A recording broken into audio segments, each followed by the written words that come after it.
Mula na sa gawain ng Panginoon. Hallelujah. Minsan pa, awitan natin ang Panginoon ng siglang awitin. Awitan natin ang Diyos. Praise God. Langit po ang nadaan. Hallelujah. Minsan pa, palakpan natin ang Panginoon. Hallelujah. Praise the Lord. Glory to God. Thank you, Jesus.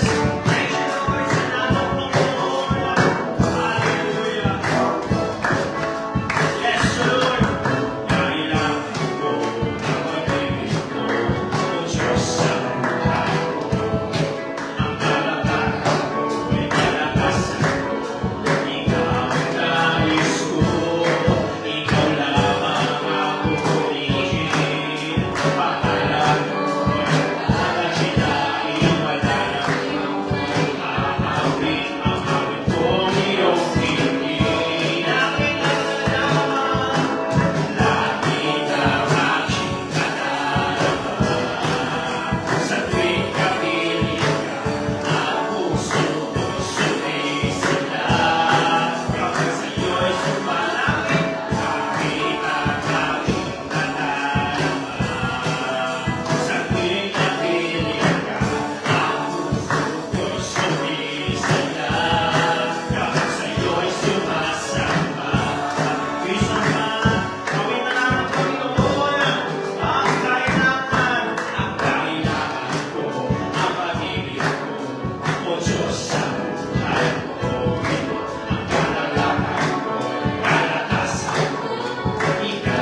salamat po, Diyos. Praise the Lord. Awitin natin, Panginoon, na malumanay na awitin. Awitin natin, Diyos, wala kang katulad at sukulang biyaya. Hallelujah. Praise God. Praise Jesus. Praise you.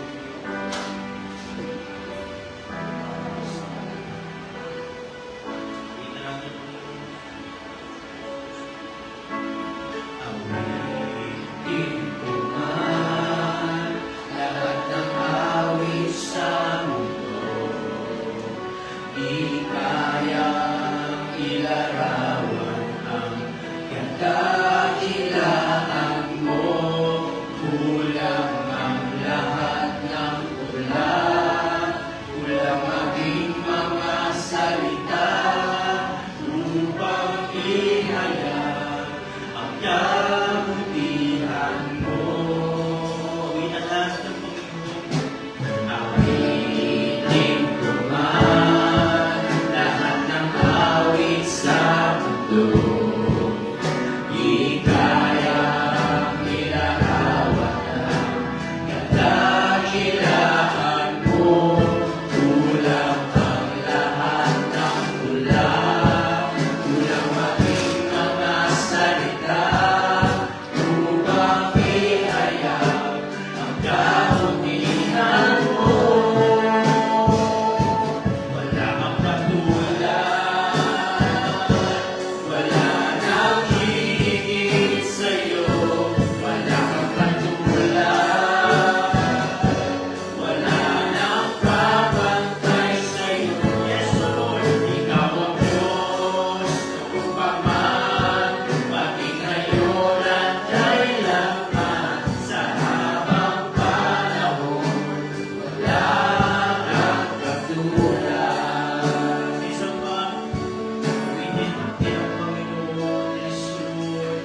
po tayo manalangin araw-araw ating morning devotion from Monday hanggang Sunday, 7 a.m. to 9 a.m. ng umaga. Ating Sunday school sa linggo, mag-aaral, pagtuturo ng salita ng Panginoon, 10 a.m. sa Sunday morning, 6:30 p.m. na Sunday evening, at ang ating midday service every Wednesday, 6:30 p.m. din ng gabi. Hallelujah. Manalangin natin ang ating bansa, ating Pangulo, President Ferdinand Bongbong Marcos Jr., pati mga government officials.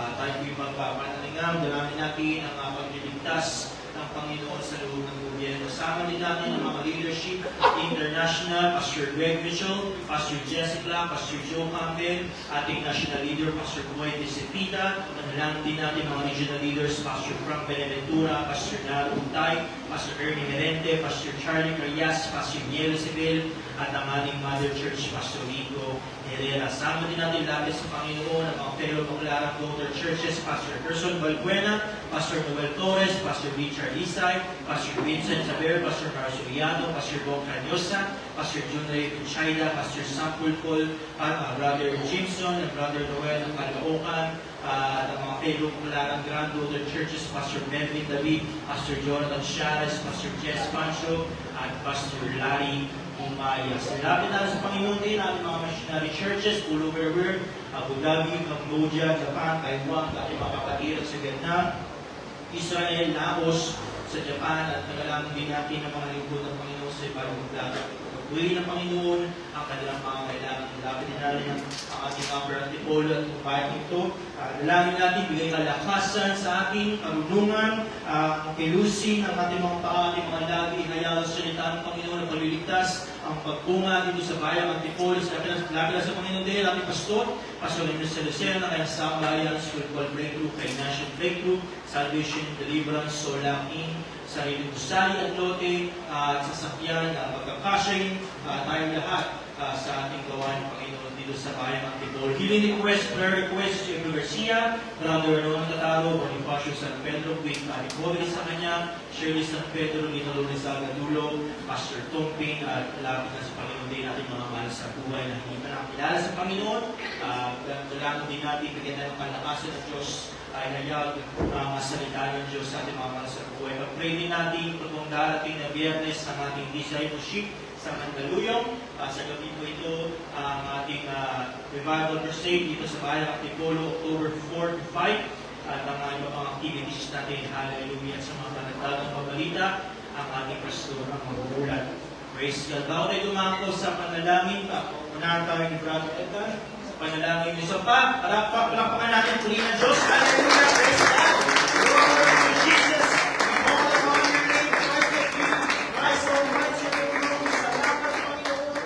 Praise the Lord Jesus. Dakilang Diyos, ang banal, kami Panginoon ay lumalapit Panginoon sa iyong trono. Dakilang Diyos, dinadalangin namin Panginoon, Lord God, ang mga na-mention sa harapan Panginoon, Lord, ang katagumpayan Panginoon ng mga panalangin sa harapan Panginoon, Lord God, ayamin na namin Panginoon, naamkin Panginoon, sa pangalang Panginoon, Jesus name mo, Lord God, Lord, dalangin ko rin pa namin Panginoon, Lord God, ang mga national leader, Panginoon, Lord God, ang aming Mother Church, Panginoon, pagpalayo po sila, dakilang Diyos, Lord, minsan pa Panginoon, Lord God, ilalapit din po namin Panginoon, Lord, ang aming bayan, Panginoon, ang lugar ng Antipolo, Panginoon, Lord, patuloy kang magpalaya, Panginoon, patuloy kang magbangon, magligtas ng mga kaluluwa sa lugar na ito, Panginoon, ang lingkod, Panginoon, Lord God, na itinalaga mo sa lugar na ito, Panginoon, dalangin ng Panginoon na ipot. Palayan, Panginoon, Lord God, kasama namin ang sambayan, Panginoon, Lord, Lord, dalangin din ang namin po, Panginoon, Lord God, ang mga prayer request, Panginoon, Lord God, kagalingan, Panginoon, alam namin, Panginoon, hindi maliit ang iyong kamay, Panginoon, kung abutin po sila, dakilang Diyos. Dakilang Diyos, ang pag-aaralan namin ngayon, salita, Panginoon, Lord God, maging kalakasan, Panginoon, spiritual, Panginoon, sa mga piniling namin salita, dakilang Diyos, Lord. Dalangin namin, Panginoon, lalabas kami sa iyong tahanan, Panginoon, na dalangin yung pagpapala, ang salita, na hindi namin kagaya ng dati, Panginoon. Maraming salamat, Panginoon, Lord God. Ibinabalik namin, Panginoon, sa pangalan ni Jesus. In Jesus' name, Lord God. Amen. Hallelujah. Tayo magtanggapan sa isa't isa. Gawin na natin, Panginoon, sa Father's house. Glory to Jesus. Yes! Hallelujah! Praise the Lord! Sa Father's house ay ibigay ang isa. Sa Father's house ay maraming kasama.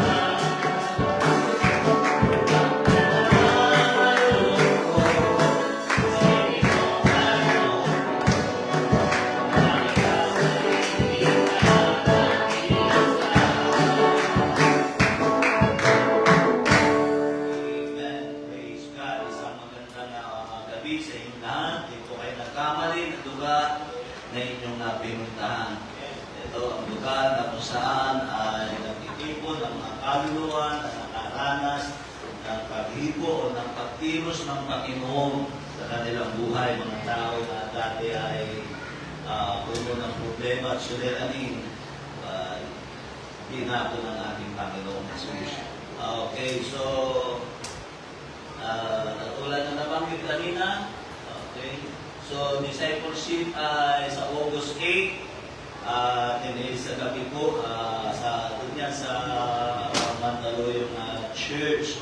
So, yun lang ang ating ilang pabalita at nanalangin natin na tayo na pagpalain ng Diyos ang kanyang gawain. Magligtas pa ang Panginoon ng mga kaluluwa. Bigyan tayo ng mas malaki pa na yung sasakyan na yan kasi totoo lang. Namipil rin sana talaga nipil mo na yung dinadala natin ng malaki. Yung isa ng malaki. Ako lang ang pumigil dahil sabi ko ay medyo nagpahinga naman. Sabi ko, nagbakasyon naman yung natin sa Bible. Hindi, bumili ka na lang muna ng buwan. Sabi ko yung service ninyo, pwede mong dalahin kahit saan. Sabi ko yun ang sinabi ko sa kanila. Kaya yung bumili si Shipin, yun ang binili niya. So, ipanalangin natin sa Panginoon na pagpalain pa tayo ng ating Panginoong Diyos. Makapili tayo ng yung malaking sasakyan para sa gawain ng Panginoon. Amen. Malay mo, pagpalain tayo ng Panginoon na walang imposible sa ating Panginoon Diyos. At panalangin nyo pa rin tuwing umaga, lagi po tayo may prayer. Ano po yan? Nationwide yan. Buong daigdig po may nananalangin everyday dahil ang church po natin ay pumalo na sa ngayon ng 4,000 churches all over the world.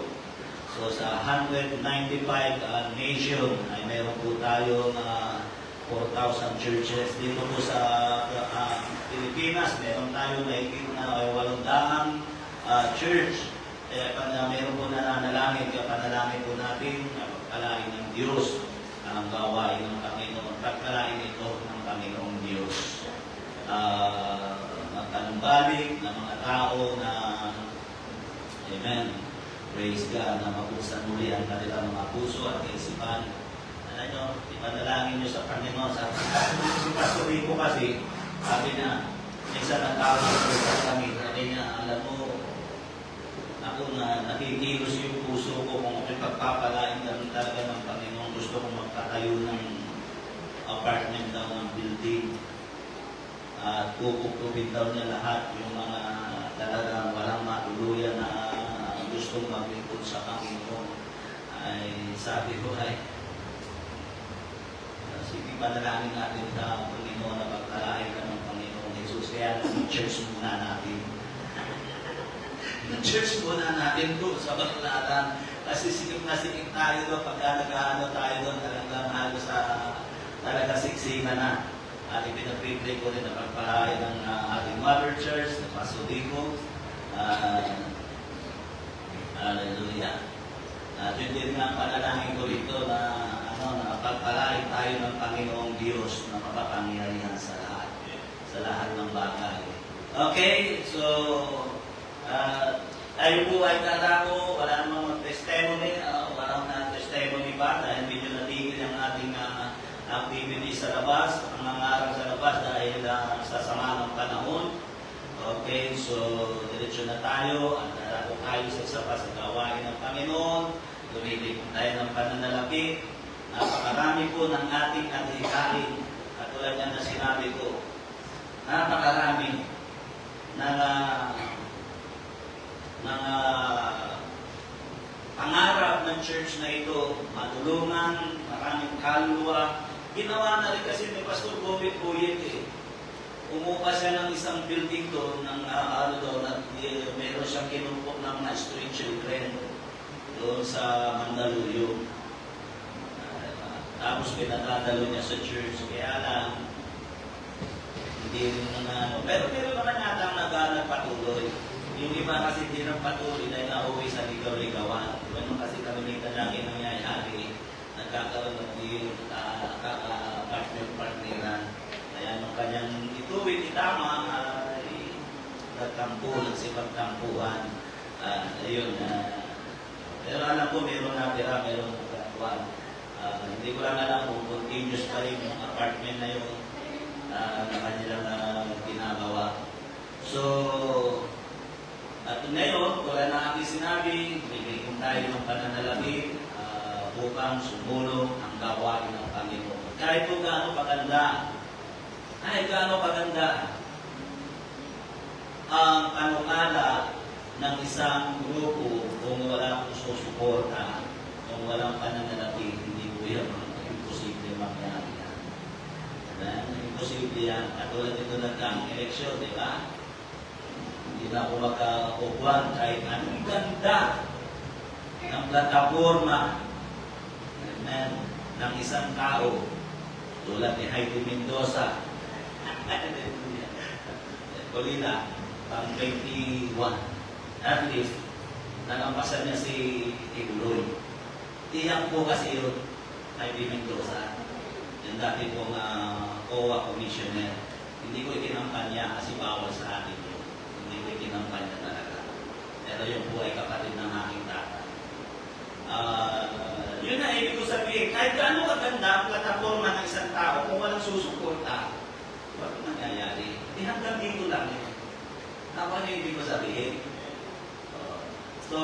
Kaya, yun ang ibig ko sabihin. Napakaganda ng layunin ng church nito. Maraming kaluluwa makakilala sa Panginoon. Pero kung hindi natin susuportahan, walang mangyayari. Amen. So, yan lang. Tayo pipili ko ng pananalapi para sa gawain ng ating Panginoon sa ating mga bisita. Ito po ay hindi para sa inyo. Kasi mas maganda na kayo muna ay kumilala sa Panginoon, maunawaan niyo muna ang kalooban ng ating Panginoon bago ito.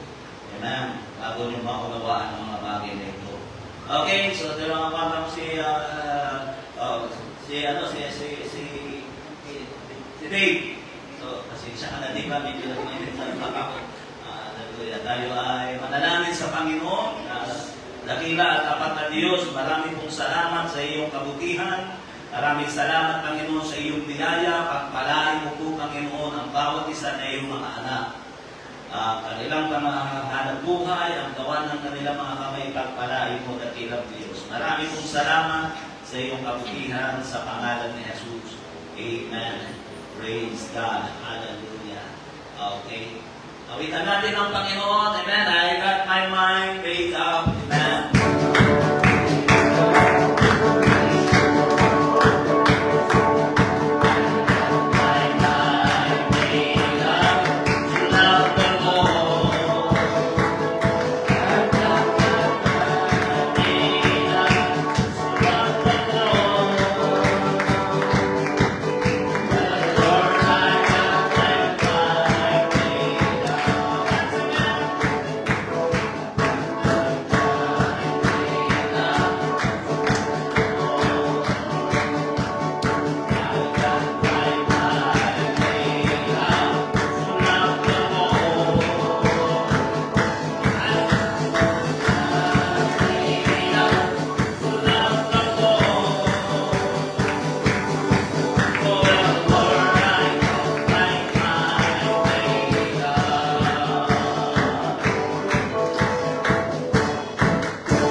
So sa ating po mga Biblia, Aklat ng unang hari, ngayon lang ako alam kung mga pangalan ng ganito. Unang hari sa chapter 13, verse 8, chapter 13. Pero bago natin yung basahin, kanina, pagkatapos kong i-arrange itong aking ipang-usap, nakita ko sa social media, sa Facebook, meron kasi itong isang doktor, tawagan niya si Ate Doc, meron kasi siya mga kuha na binabanggit ng mga pagkain na hindi maganda sa katawan. Hindi mabuti sa katawan. Tulad ng bawat mga baboy, mga mantika, yung mga ganun lang. So, mayroong nag-comment. At sabi nung nag-comment, anong nang daw niya, kung delikado daw, ay bakit nakikita pa rin o bakit nasa palengke pa rin. Kung delikado at masama sa kalusugan ng mga yan, na binabanggit ninyo mga doktor, ay bakit nakikita pa rin natin nakikili pa rin sa palengke. Nagustuhan ko lang yung kanyang binanggit, yung kanyang sinabi. Ganito yung binanggit niya eh. Kung delikado, bakit nasa palengke pa rin? Yun yung komento sa kanya. Pero ito yung mas malalim na katotohanan. Ay, sabi ng doktor, hindi lahat ng makakasama sa iyo ipinagbabawal. Kasi sa totoo lang, hindi patas ang palaging nagliligtas sa tao. Kaya saglit lang ha. Okay.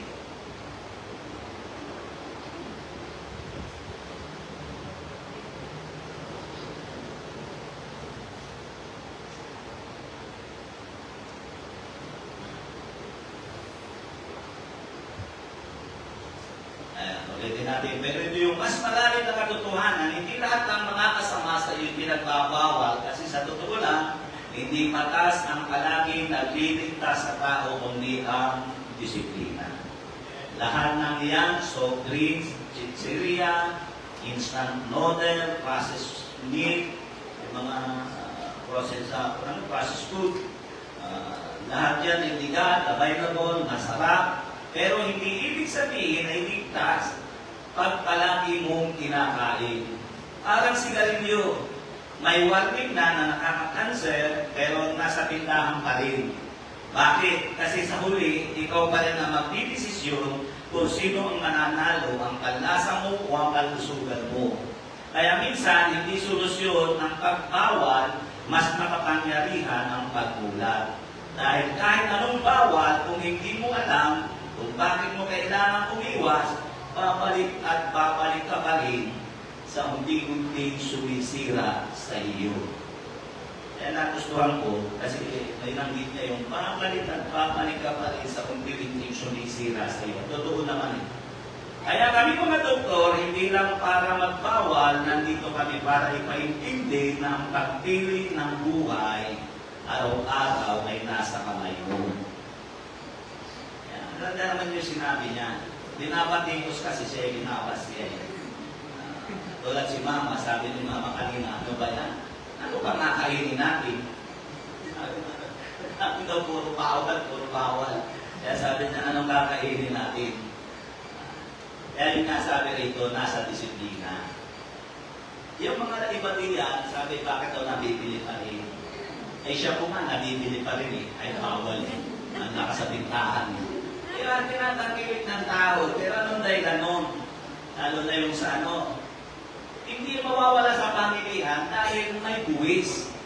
Ang lakas ng buwis eh, lalo na si Carillo.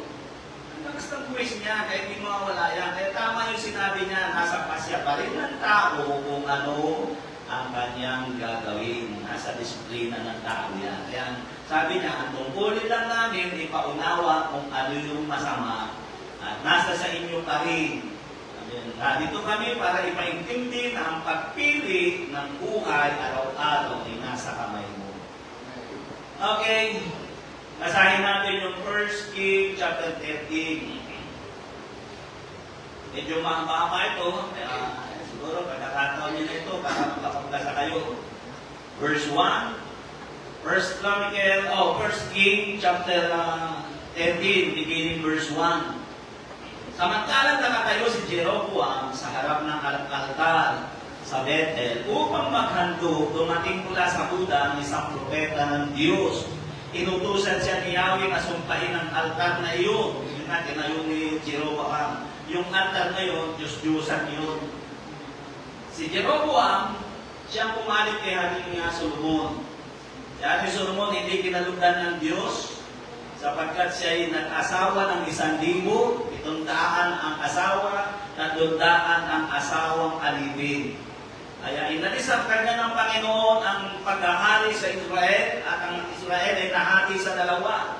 Napunta dito kay Jeroboam ang 10, yung Israel at yung Huda ay napunta mismo sa kanyang anak.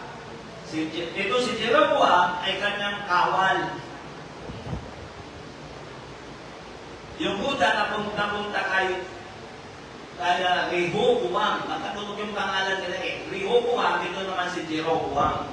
Ngayon, para lang hindi bumalik sa Israel ang tiwala sa hari ng Israel kay Rehoboam, ang tiwala ng tao, inakit niya ang tao na sumampa sa Diyos-Diyosan.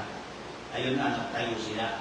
Kaya ganito ang sabi, samantalang nakatayo si Jeroboam sa harap ng altar sa Bethel upang maghandog, dumating mula sa Huda isang propeta ng Diyos, inutusan niya siya ni Yahweh na sumpain ang altar na iyon. Hindi ka niya, altar o altar, pakinggan mo ang ipinasasabi ni Yahweh. Isisilang sa angkan ni David ang isang lalaki na papangalan ng Josias, papatayin niya sa ibabaw mo ang mga pari ng sagradong burol na naghahandog ng mga hain sa ibabaw mo. Pagsusunugan ka niya ng mga buto ng tao. Sinabi pa niya, ito ang tanda na si Yahweh ay nagpapasabi nito. Magkakadurog-durog ang altar na ito at sasambulat ang mga abo na nasa ibabaw ng altar. Nang marinig ni Haring Jeroboam ang sumpang iyon laban sa altar ng Bethel, kasi siya nagtayo nun itinuro niya ang lingkod ng Diyos at pasigaw na iniutos, dapin niyo ang taong iyan. Ngunit biglang nanigas ang kanyang kamay na itinuro niya sa lingkod ng Diyos at hindi na niya maikilos. Noon din nagkadurog-durog ang altar at sumambulat na ang mga abo na nasa ibabaw ng altar. Kaya ipinahayag ng lingkod ng Diyos, nakikusap ang hari sa lingkod ng Diyos, ipanalangin mo ako sa Diyos mong si Yahweh at ilingin mong mabalik sa dati ang aking kamay. Nanalangin nga ang lingkod ng Diyos kay Yahweh at gumaling ang kamay ng hari. Inanyayahan ng hari ang lingkod ng Diyos na sumama sa kanya at kumain sa kanyang bahay at pinangako ang pangbibigyan ng gantimpala, ngunit tumanggi ang lingkod ng Diyos. Kaya kahit na po ibigay ninyo sa akin ang kalahati ng inyong kayamanan, hindi ako sasama sa inyo. Hindi rin ako kakain ng anuman dito, sapagkat sinabi sa akin ni Yahweh na huwag akong kakain o iinom ng anuman. At pag-uwi ko'y huwag akong magpapalik sa aking dinaanan. Nag-iba nga ng daan ang propeta ng Diyos at hindi dumaan sa dinaanan niya patungo sa Bethel. Purihin ang pagkabasa ng salita ng ating Panginoon dahil panandaliang manalangin. Dakila at tapat na Diyos, maraming pong salamat sa iyong kabutihan. Maraming salamat sa iyong biyaya. At palain mo ang iyong salita na ibinigay mo sa iyong anak. Maraming pong salamat, Panginoon, sa iyong kabutihan sa pangalan ni Jesus. Amen. Simpleng paksahan lang ang nais gamitin ng pansin. Bakit hindi dapat bumalik ang tao ng Diyos sa dati niyang dinadaanan? Ito ang title ko. Dahil na sinabi rito, sapagkat sinabi sa akin ni Yahweh, huwag na huwag akong kakain o iinom ng anuman at pag-uwi ko'y huwag akong magbabalik sa aking dinaanan. Kaya sa verse 10, nag-ibangan ng daan ang propeta ng Diyos at hindi dumaan sa dinaanan niya patungo sa Bethel. Kaya yun po ang ating title ko. Bakit hindi nararapat na ang tao ng Diyos ay tumaan sa dati niyang dinadaanan. Kaya huwag mo na sana mag-ano, yung mga nasa dating daan, hindi po kayo ang aking pinapangusap. Yung po yung nakalagay po dito. Una, nais ko na rin sa inyo, ang Diyos ay wala sa dating nating dinadaanan. Wala po doon ang Diyos.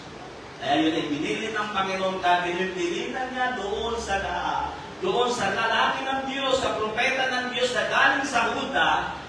Sumpain mo ang altar na tinayo ni Jeroboam para sa mga Diyos-Diyosan, sa mga ribulto. Yun ang sabi niya. At sinungkanan niya. At yun ang sabi doon, nagalit ito si Jeroboam at tinangka siyang huliin. Kaya alam, nanigas yung kamay niya. Siguro nanatili na ang ganos. Dapat ang taong niya. Nanigas. Ipanalangin mo naman ako. Dahil hindi na niya maibabang kahit ipinag-pray siya ng lalaki ng Diyos, ng propeta ng Diyos.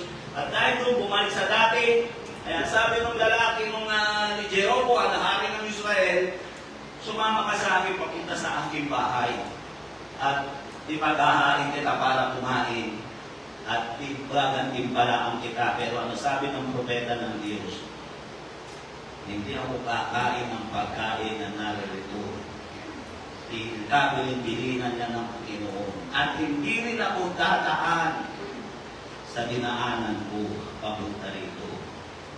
Ayaw siyang papaligid sa dati niyang dinaanan. Kaya bakit ganon? Ang Diyos ay wala sa dati nating dinadaanan. Una na nais kumaunawaan natin dito, talagang ipinapakita dito ng Panginoon, ipinauunawa niya ang isang tao, nagdaan ng isang tao, ang palatandaan ng isang taong sumusunod sa Kanya. Yung dinaanan niya ng dati niyang dinaanan ay hindi niya dapat dadaanan. Mag-iiba siya ng daan. Yun ang kabilinan dito eh. Anong ibig sabihin nun? Walang pakikisama ang Diyos sa dati nating dinadaanan.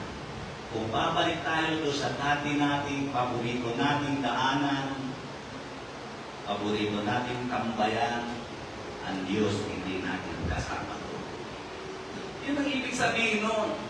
Ang alawa, hindi pwedeng makisalamuha sa mga taong dating kasama mo sa daan.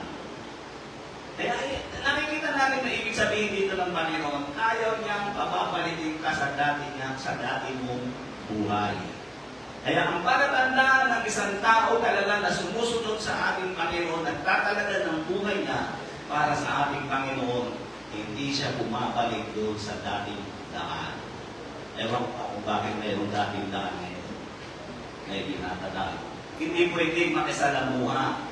Kaya sabi niya, hindi ako kakain kasama ninyo, kabinibilinan niya ng aking Diyos. Pangatlo, hindi pwedeng kainin ang pagkain sa dati mong dinadaanan. Yeah? Hindi pwedeng kainin. Hindi ka pwedeng makisalo sa kanila. Kaya madaling salita, fellowship. Yun ang ibig sabihin nun.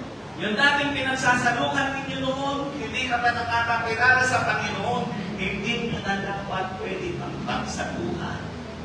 Hindi nyo na kailangan dapat kainin. Saan mo makikita yun? Saan mo masusumpungan yun? Sa 1 Peter, aklat ng Pedro, chapter 2, verse 21.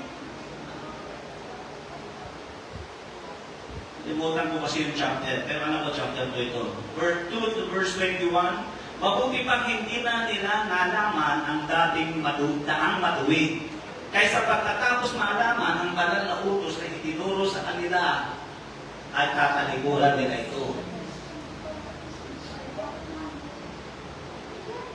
Diba? Ano yan? Ano yan? Chapter mo yan? Chapter 2, 1 Peter, chapter 2. Yan ang ano yan? Tingnan nyo doon sa 2 Peter. Hindi ang nalimutan ko isulat yung mga Verse 22, Ang nangyari sa kanila ay nagpatunay na totoo ang mga kasabihan, ang aso pagkatapos sumuka ay muling kakainin ang nailuwa na. Ang baboy na pinaliguan ay bumabalik sa dating purikan. Yun ibig sabihin, yun kaya sinabi ng Diyos sa propeta, hindi ka po pwedeng kumain ng pagkain nila. Kasi ibig sabihin mo, naunawaan mo na ang ginagawa nila ay hindi karapat-dapat. Kaya hindi ka pwedeng sumama sa kanila, umalik sa dati nilang dinadaanan at makisalo sa kanila. Ayan. Yun yung sabi ng salita ng Panginoon. Yun ang dahilan. Isa pang bagay, walang tinig ng Diyos sa ating dating lumang daanan. Amen. Kaya binibigyan ng Diyos ng babala ang mga tao na sabi niya, ang tao tunay na susunod sa Kanya, huwag kayong babalik sa dati niyong dinadaanan. Sapagkat wala kayong maririnig doon na tinig ko. Yan ang sabi dito ng Bible. Basahin ulit natin yung verse 11. Alam niyo, ang pag-aaralan natin dyan, yung buong chapter yan, ng 1 Kings chapter 13. Verse 11 ang basahin natin. May kasunod pa yun eh. Nang panahon iyon ay may isang matandang propeta na nakatira sa Bethel. Dumating ang kanyang mga anak na lalaki at ibinalita ang mga nangyari sa Bethel. Nang araw na iyon, isinalaysay nila ang ginawa ng propeta ng Diyos at ang nangyari sa hari. Saan siya dumaan nang siya umalis, tanong ng ama? Itinuro ng mga anak ang dinaanan ng propeta ng Diyos na nanggaling sa Huda, 13. Ihanda ninyo ang astong sasakyan ko, utos ng ama. Inihanda na ng mga anak ang asto at sumakay ang propeta. Hinabol niya ang propeta ng Diyos at inabutan niyang nagpapahinga sa ilalim o sa lilid ng puno ng insena.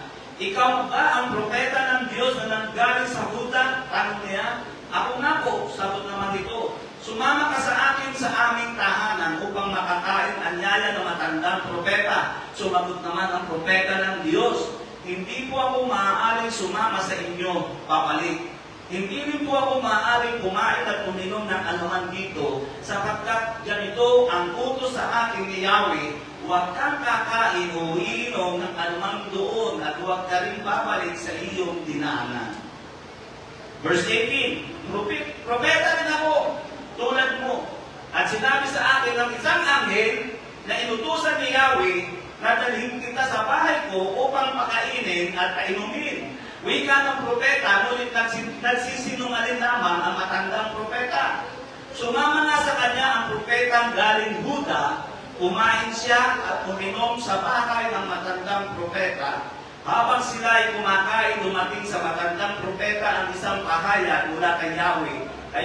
Kaya sumigaw siya sa propetang galing sa Huda. Ganito ang ipinasasabi ni Yahweh, sinuway mo ang aking utos, bumalik ka sa iyong dinaanan at kumain ka at uminom dito sa lugar na pinagpapawal ko sa iyo. Dahil dito ang bangkay mo ay hindi malilibing sa libingan ng iyong mga magulang.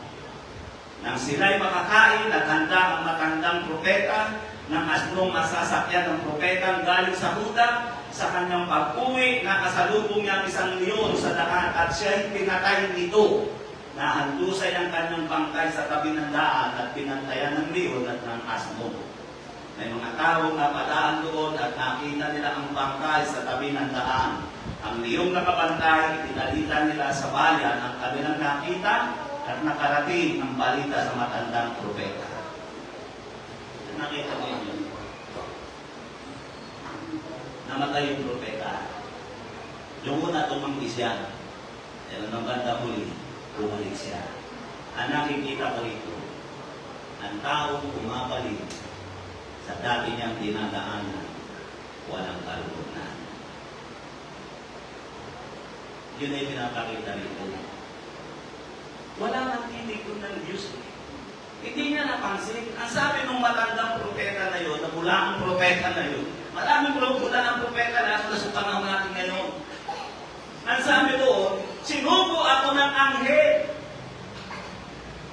Ay yung propeta na sumumpa doon sa hari, ang nagsalita sa kanya, ang Diyos. Alin ba ang mas mataas? Ang anghel o ang Diyos? Hindi na mapag-unawa yun. Ang nagsugo sa kanya ay Diyos. Doon palang huli na kung ginagamit niya yung karunungan niya Kaya lang hindi niya ginamit yung karunungan niya. Kaya hindi rin niya napansin yung sinabi o wala siyang kaalaman doon sa sinabi ng Apostol Pablo na sinabi ni Apostol Pablo sa Galatia sa chapter 1 verse 8 na dapat kahit man kami o isang anghel na mula sa langit ang mangaral sa inyo ng anumang ebanghelyo na iba sa aming ipinapangaral sa inyo ay matakwil. Ibig sabihin, kahit anghel hindi mo dapat pakikinggan. At kailanman ang salita ng Diyos ay hindi pwede magsalungatan. At ang pauutos lang sa kanya, tapos sasabihin ko rin, bumalik siya. Ang bibig sa kanya, huwag na siyang babalik. Bakit siya bumalik? Pinag-iisipan ko itong maigi. Itong nakaraan pa, ng Huwebes pa. Bakit siya bumalik? Hindi pinapakita ron na walang siya ng karunungan. Walang tinig ng Diyos, yun ang ipinapakita ron, kaya siya sinumpa. Walang tinig ng Diyos sa lugar na kung saan sa dami mong dinadaanan. Alam ka maririnig na doon ang tinig ng Diyos. Pag wala kang narinig at narinig na tinig ng Diyos, anong ibig sabihin nun?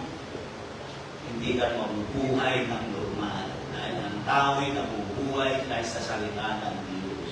Matthew chapter 4 verse 4. Hindi lamang sa tinapay nabubuhay ng tao, kundi sa bawat salita na lumalabas sa bibig ng ating Panginoon.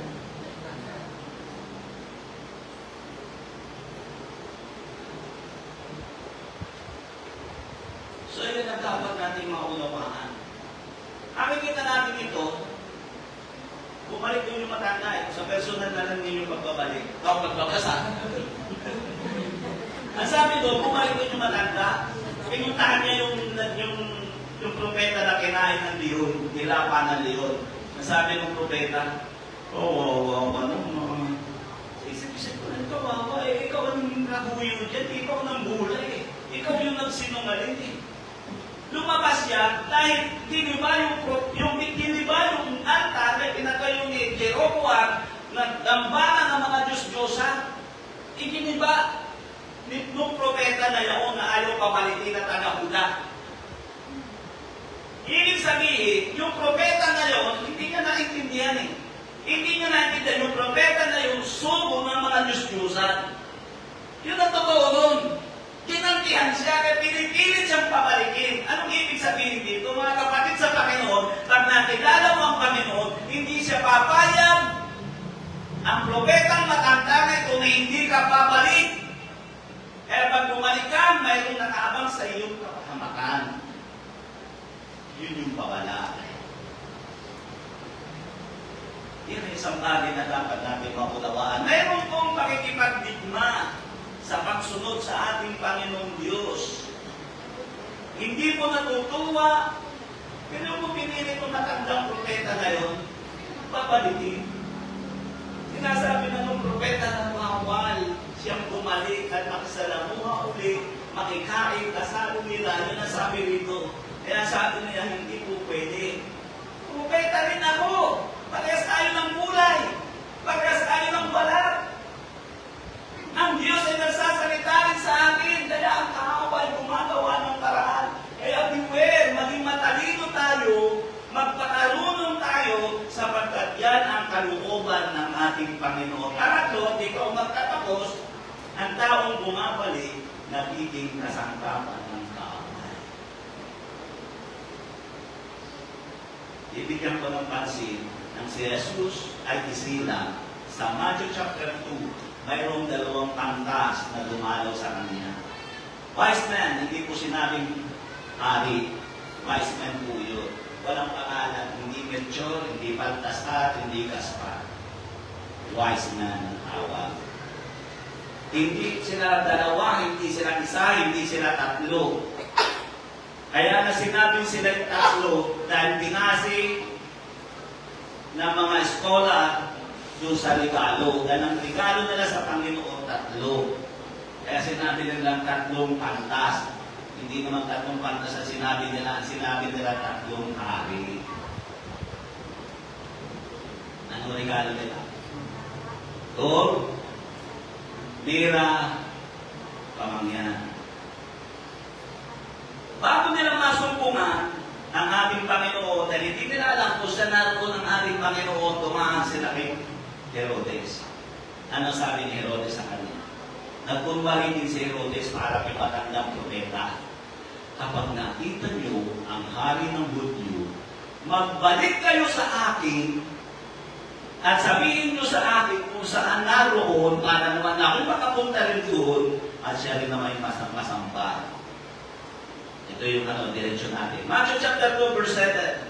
Nang mapapit ito, palihim na pinatawag ni Herodes ang mga pantas at inusisa kung kailan lumitaw ang bituin. Pagkatapos sila ay pinapunta niya sa Bethlehem na ganito ang bilin. Hanapin ninyo mabuti ang sanggol. Kapag natagpuan ninyo siya, ipagbigay alam ninyo agad sa akin upang ako man ay pumunta roon at sumambarin sa kanya. Pagkarinig sa pilit ng hari, sila nagpatuloy sa paghahanap. Ang bituin na namuna sa kanila mula sa silanganan ay tumigil sa tapat ng kinaroroonan ng bata. Ganoon na lamang ang kanilang kaganapan na makita ang bituin. Pagpasok sa bahay, nakita nila ang bata sa piling ni Maria na kanyang ina. Nagpatira pa sila, sinamba ang bata, iniandog din nila sa kanya ang madala nilang ginto, insenso at mira. Tama si Chacha. Nagpauwi na ang mga pantas, nakatanggap sila. Kasi ninyo, nang pauwi na, verse 12, nang pauwi na ang mga pantas, nakatanggap sila ng babala sa pamamagitan ng panaginip. Sa King James Version, na naginip sa pinagsabihan sila ng anghel na huwag nang bumalik kay Herodes. Kaya nag-iba na sila ng daan pauwi. Nakita ninyo? Kaya ayaw na ayaw talaga ng Panginoon na yung dating dinadaanan ay babalikan mo.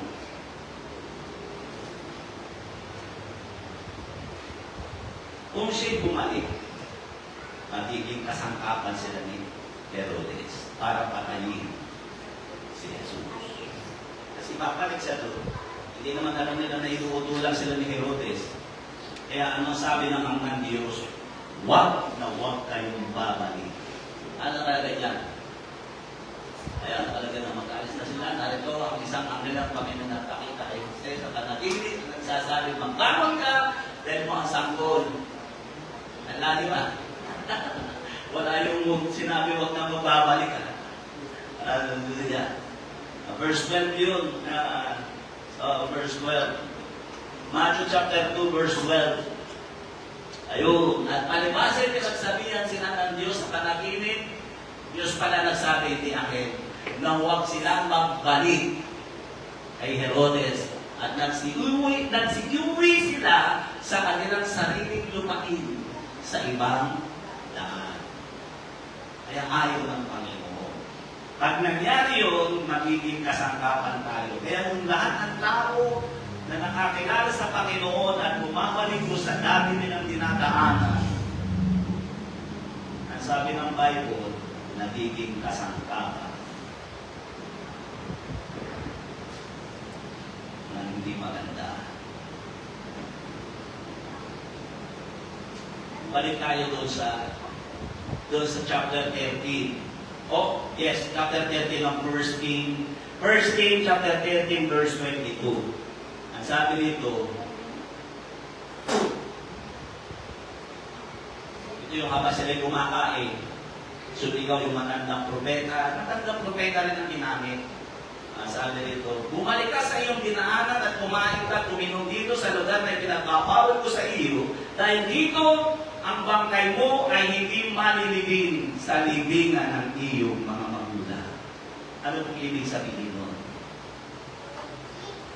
At pag ikaw ay bumabalik, pag ang tao ay bumabalik sa dati niyang dinadaanan, hindi makaganap ang plano ng Diyos sa buhay mo. Ano sabi doon? Hindi ka ililibing sa libingan ng iyong mga magulang. Kaya saan ka siya namatay? Sa lansangan, tinahin siya ng liyo. Di ba? Hindi siya nakauwi. So, ibig sabihin, ang tao bumabalik Kasi yung salitang ilibing sa piling ng iyong mga magulang. Basahin niyo po sa Bible, lahat ng tao na ginamit ng Panginoon ay binibigyan ng Diyos ng parangal at inililibing sa kanilang mga ninuno.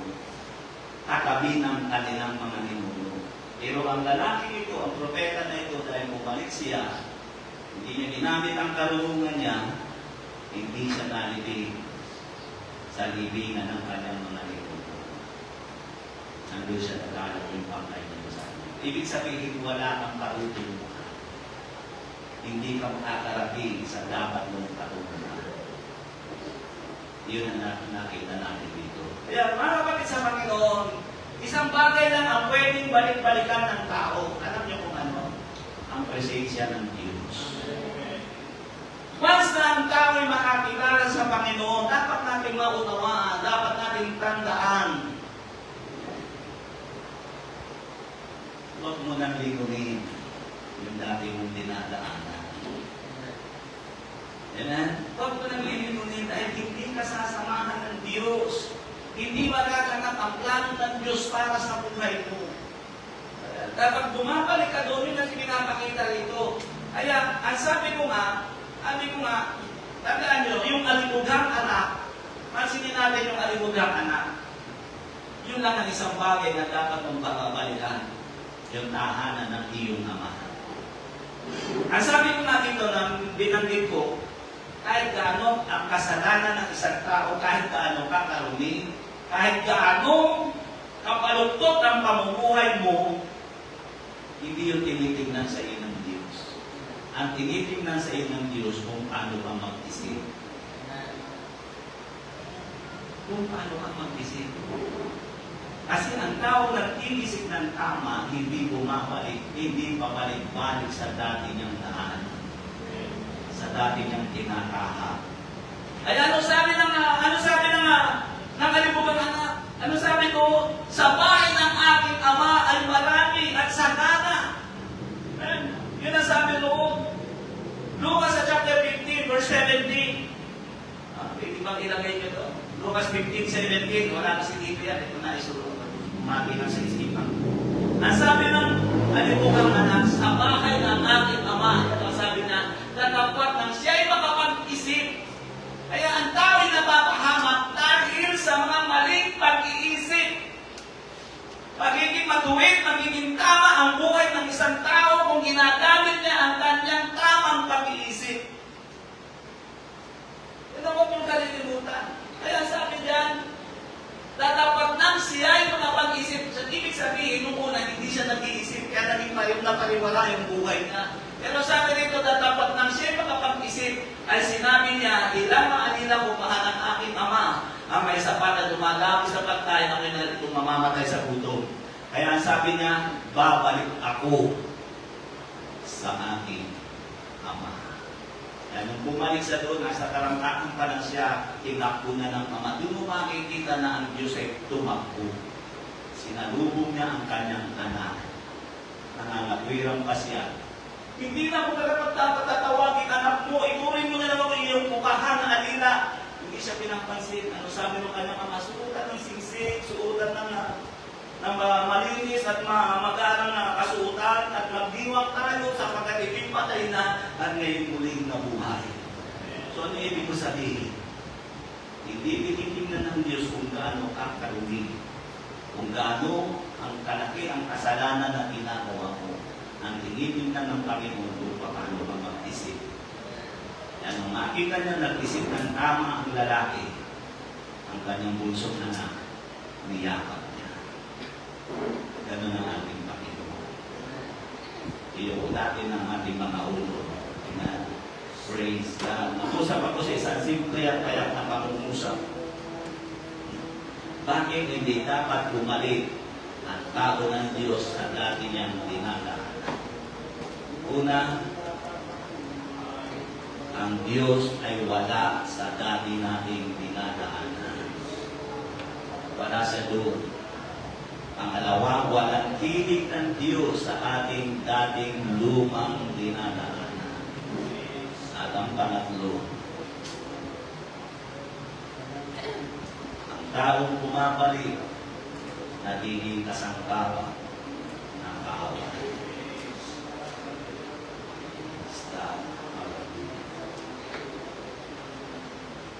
Huwag natin pahintulutan na dahil sa ating pabalik-balik, nakain tayo ng leon sa daan.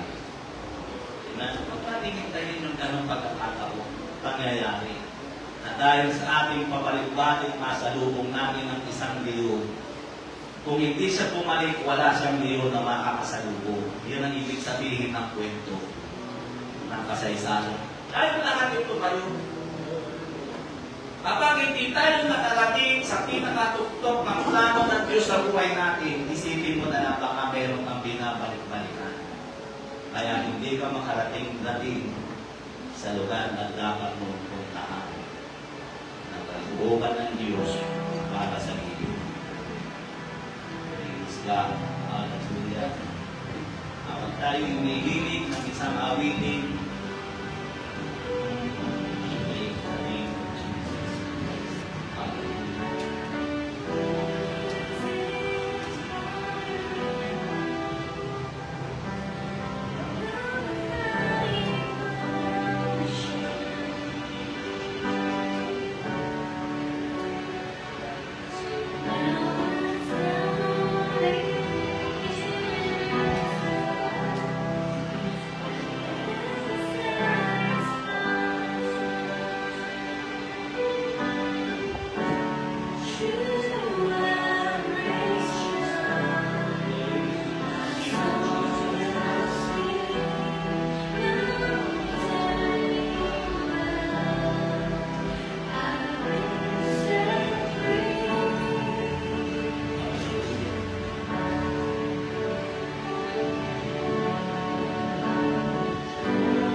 lagi siyang nalingin kasi. Ito ang ayaw na ayaw ng ating Panginoon. Mga kapatid, walang tinig ng Diyos sa dati nating buhay. Wala kang makikita ang tinig ng Diyos niya. Kapag hindi ka nagpapatuloy sa iyong harapan, hindi mo maaabot ang plano ng Diyos sa buhay mo. Ang Diyos ay nasa unahan natin, wala sa ating likuran. Kahit gaano kahirap, huwag kang lilimot. Kahit gaano kahirap, huwag mong babalikan.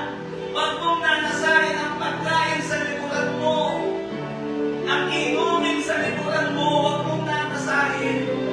Dahil hindi ka makakarating, lalakarin ng leon.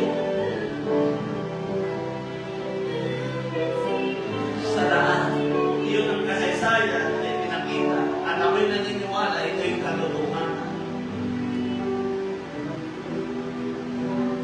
Kaya sa oras na ito, tinawag tayo ng Diyos para tapusin ang ating labanin. Kapapakasakali ako sa oras na ito, mayroong mga hindi ka Kristiyano, hindi mo nagtatanggap ang ating Panginoon.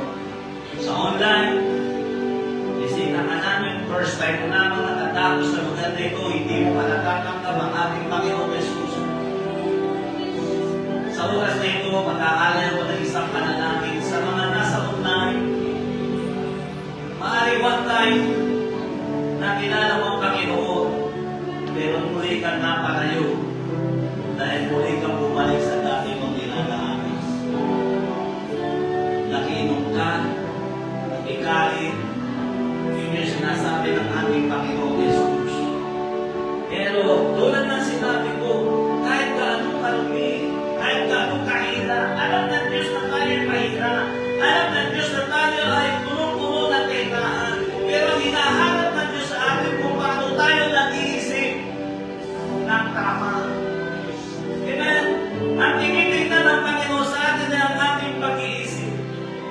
hindi yung pabalik-balik natin bunga ng ating kahinaan. Pero dapat mong makunawaan isang bagay. Tanggapin mo si Jesus bilang Panginoon at tagapagligtas ng buhay. Mananalangin ako ng pagtanggap sa mga bisita namin. First time ko lang ako nakakarinig ng ganito. Pwede ka sumabay sa panalangin na ito. Sa mga nasa online, pwede mong bigkasin ang panalangin ito. Ito rin mo ito yung iyong sarili panalangin. Maaaring ito ay pumalikot. Ito ang tamang panahon. Mag-isip tayo ng pinakamabuti. Diba? Walang masama. Tanggapin natin muli ang ating Panginoon bilang Panginoon at tagapagligtas ng ating buhay. Ulitin mo mga katanang ito. Ituloy mo ito yung iyong sariling panalangin. Manalangin tayo ng ganito na kita at tapat na Diyos. Sa oras na ito, inaamin ko po na ako'y nagkulang, nabalot ng aking kahinaan. Subalit sa oras na ito, inaamin ko lahat ng aking mga pagkukulang. Gusto ko ipagpatuloy ang aking nasimulang paglalakbay. Kaya sa oras na ito, nagpasya ako, natanggapin kita bilang aking Panginoon at tagapagligtas ng aking buhay. Muli kong binubuksan ang aking puso. Muli kitang pinapapasok. Pagdalian mo ang buhay ko ng pinakasentro ng buhay ko.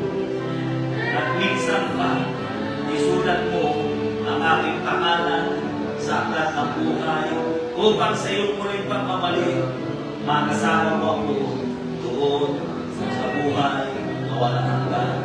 Maraming salamat sa Panginoon sa iyong kabutihan sa pangalan ni Jesus. Amen. Jesus, the turning back, the turning back.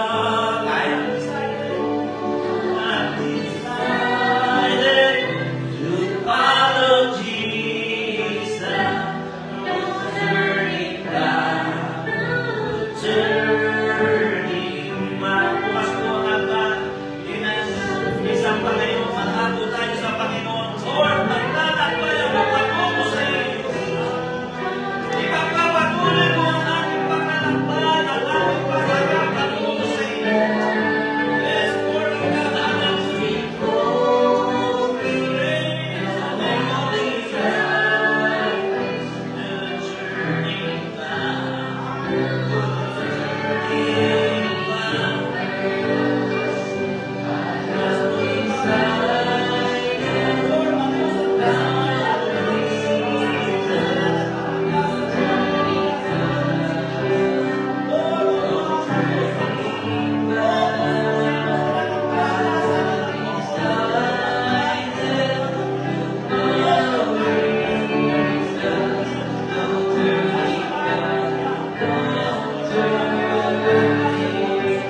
mahilig akong manood ng boxing. Minsan, may nakita akong boxing, si Casimiro yata yun eh. Minsan, may kaharap siyang kalaban sa boxing. Tumalikod siya ng gano'n, may sumaygli siya, sinapak siya. Kahit kaharap yung referee, inamutan siya dito.